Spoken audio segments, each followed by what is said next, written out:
जय श्री राधा रानी सरकार की, जय श्री कृष्ण भगवान की, जय श्रीमद् भागवत महापुराण की, जय सदगुरुदेव श्री बंसी वाले महाराज की। श्रीमद् भागवत महापुराण के तीसरे स्कंद के 11वें, 12वें और 13वें अध्याय की कथा आज हम आपको सुनाने जा रहे हैं। इन अध्यायों में मैत्रेय ऋषि और विदुर जी की कथा का वर्णन आता है। कथा इस प्रकार है। मैत्रेय ऋषि आगे की कथा का वर्णन करते हुए विदुर जी से कहने लगे हैं, हे विदुर जी, जब ब्रह्मा जी को देवताओं और मनुष्यों को प्रकट करने पर भी शांति नहीं मिली, तब उन्होंने संसार का विस्तार बढ़ाने के लिए सनक, सनंदन, सनातन और सनत कुमार को, जो श्री नारायण भगवान के ही अवतार हैं, उनकी रचना की है। इसके बाद इन चारों भाइयों से प्रजा का निर्माण करने के लिए ब्रह्मा जी ने कहा है।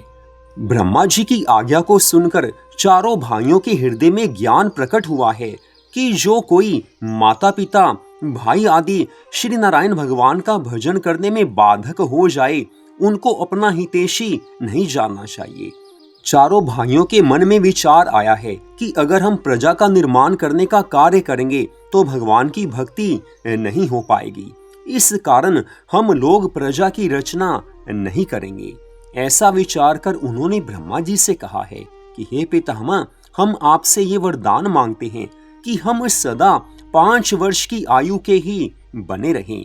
हमारा हृदय काम, क्रोध, लोभ, मोह आदि के वशीभूत नहीं हो और हम कभी भी इंद्रिय सुखों की इच्छा नहीं करें। हमें कभी भी युवा अवस्था और वृद्धा अवस्था ना व्यापे। यदि हम लोग हमेशा 5 वर्ष की अवस्था के ही बने रहेंगे तो हमारी इंद्रियां विषय भोग और संसारिक माया मोह की ओर आकर्षित नहीं हो पाएंगी। हम लोग श्री हरि विष्णु भगवान जी का भजन और ध्यान करना चाहते हैं, ठाकुर जी की भक्ति में अपने मन को लगाना चाहते हैं। इसलिए आप हमें संसार के जीवों की रचना करने की आज्ञा मत दीजिए, क्योंकि अगर हम जीवों की रचना में लग गए तो भगवान का भजन कैसे कर पाएंगे। सबके मन में एक ही भाव है कि हमें ठाकुर जी की भक्ति करनी है, हमें तो भगवान का ध्यान करना है। संसार के काम में, संसार की रचना में अपने मन को नहीं लगाना है। हमें तो भगवान के भजन में लीन होकर आनंद की प्राप्ति करनी है। उन चारों भाइयों के ऐसे वचन सुनकर ब्रह्मा जी ने उन्हें वरदान दिया कि तुम लोगों की आयु सदा 5 वर्ष की ही बनी रहेगी और सब इंद्रियां तुम्हारे वश में रहेंगी। परंतु तुमने जो मेरी आज्ञा को टालकर प्रजा की रचना करना अस्वीकार कर दिया, ये बड़ा अनुचित किया है। इतनी बात कहकर ब्रह्मा जी के हृदय में अपने पुत्रों द्वारा आज्ञा उल्लंघन करने के कारण क्रोध प्रकट हुआ है। उसी समय उनकी दोनों भुवों के बीच में एक श्याम तथा रक्त वर्ण के पुरुष की उत्पत्ति हो गई। वह पैदा होते ही रोने लगा। तब ब्रह्मा जी ने उससे रोने का कारण पूछा।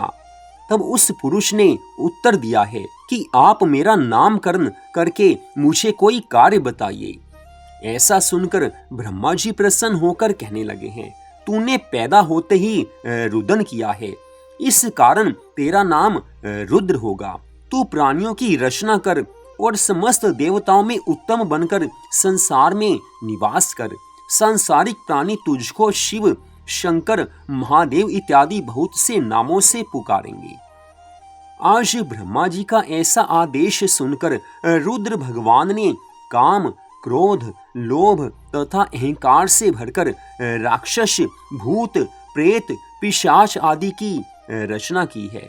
परंतु उस सृष्टि रचना को देखकर ब्रह्मा जी को संतोष नहीं हुआ है। तब वो बोले, हे रुद्र, तेरी रचना क्रोध से हुई है, इसलिए जब तक तेरे हृदय में सतोगुण का निवास नहीं होगा, तब तक तेरे द्वारा प्रकट किए हुए सभी प्राणी अधर्मी ही रहेंगे। इस कारण पहले तू जाकर तपस्या कर। उस तपस्या के प्रभाव से जब तेरा तमोगुणी स्वभाव नष्ट हो जाएगा और उसे सतोगुण की प्राप्ति हो जाएगी, तब तुम उस सतोगुण द्वारा प्रजा की रचना करने का कार्य करना। तपस्या करने से तुझे भगवान नारायण के भी दर्शन हो जाएंगे। ब्रह्मा जी के ऐसे वचन सुनकर आज रुद्र भगवान ने सृष्टि रचना का कार्य बंद कर दिया है। आज वो तपस्या के लिए चले गए हैं। और इधर मैत्रेय ऋषि आगे की कथा का वर्णन करते हुए विदुर जी से कहने लगे हैं, हे विदुर जी, तत्पश्चात ब्रह्मा जी ने नारद, वशिष्ठ, अंगिरा आदि ऋषियों को प्रकट किया है। इसके बाद उन्होंने अपनी वाणी द्वारा सरस्वती नामक एक परम सुंदरी वस्त्र आभूषणों से अलंकृत कन्या को पैदा किया है। उस कन्या को देखते ही ब्रह्मा जी श्री नारायण भगवान की माया से उस कन्या पर मोहित हो गए और उसके साथ भोग विलास करने की अभिलाषा करने लगे हैं। उस समय नारद, अंगिरा इत्यादि ऋषियों ने ब्रह्मा जी को इस अधर्म कार्य के करने पर उद्यत देखकर कहा कि हे पितामह, आप सारी सृष्टि के गुरु हैं, आप सृष्टि रचना का कार्य कर रहे हैं। यदि आप ही ऐसा अनुचित कार्य करेंगे, पाप कर्म करेंगे, तो अन्य संसारिक प्राणी भी यह सुनकर आपका ही अनुसरण करने लगेंगे। अतः आपको अपनी कन्या के साथ भोग विलास करने की इच्छा त्याग देनी चाहिए। इस तरह अपने पुत्रों द्वारा समझाने पर ब्रह्मा जी को ज्ञान हो गया है। भगवान की माया किसी का पीछा नहीं छोड़ती है। आज ब्रह्मा जी भगवान की माया में ऐसे लिप्त हो चुके हैं कि आज अपनी कन्या के साथ भोग विलास करने की इच्छा रखते हैं। लेकिन सब ऋषियों ने समझाया है, ज्ञान प्राप्त हुआ है। ब्रह्मा जी आज लज्जित हो गए हैं और उन्होंने अपनी उस देह को त्याग कर दूसरी देह धारण की है, अर्थात दूसरा शरीर धारण किया है। उस समय ब्रह्मा जी के मृतक शरीर से जो अंधकार सा उठा, वह जगत में कोहरे के नाम से प्रसिद्ध हो गया, जो प्रातः काल के समय दिखाई देता है।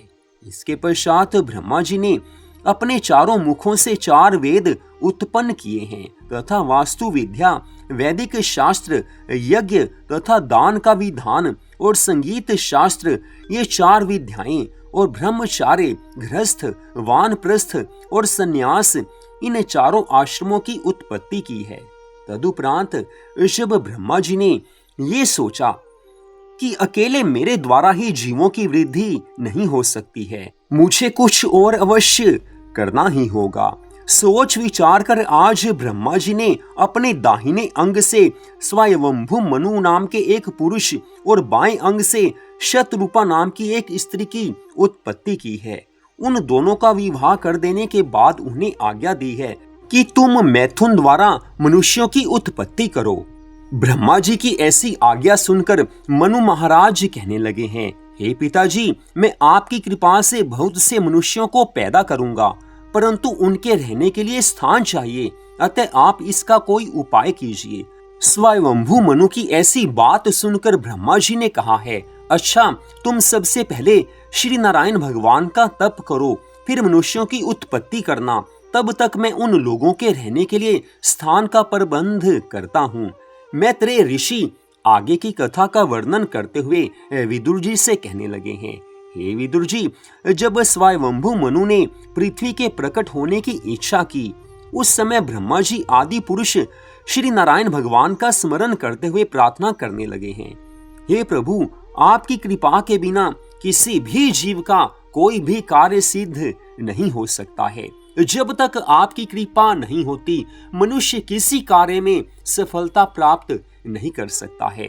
आज ब्रह्मा जी ने बड़े सुंदर वचन कहे हैं। सच बात है कि ठाकुर जी की कृपा के बिना, श्री राधा रानी सरकार की कृपा के बिना, भगवान श्री कृष्ण जी की कृपा के बिना किसी का कोई कार्य सिद्ध कहाँ हो सकता है। जब तक किशोरी जी कृपा नहीं करती, जब तक श्री राधा रानी सरकार की कृपा नहीं होती, मनुष्य का कोई भी कार्य सिद्ध हो ही नहीं सकता है।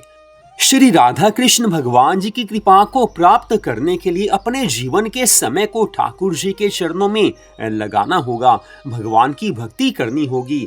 श्री राधा कृष्ण भगवान जी के चरणों में अपने मन को लगाकर उनका ध्यान करना होगा, हर क्षण उनको याद करना होगा। जब भगवान से प्रेम हो जाता है, तब मनुष्य के सभी कार्य अपने आप सिद्ध हो जाते हैं। आज ब्रह्मा जी ने बड़े सुंदर वचन कहे हैं। ब्रह्मा जी कहने लगे हैं कि हे प्रभु, आप जिसके ऊपर अपनी कृपा रखते हैं, वही अपने मनोरथ को प्राप्त कर सकता है।